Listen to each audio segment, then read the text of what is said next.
రఘువంశ రామయ్య సుగుణాల సీతమ్మ వరమాల కైవేచు సమయాన శివధనువు విరిచాకె వధువు మది గెలిచాకె మోగింది కళ్యాణ శుభవీణ. కళ్యాణం వైభోగం శ్రీరామచంద్రుని కళ్యాణం.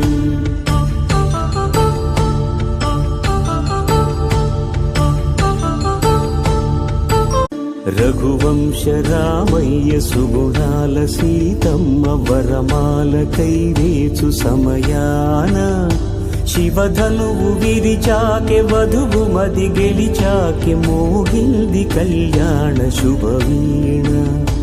కళ్యాణం వైభోగం శ్రీరామచంద్రుని కళ్యాణం.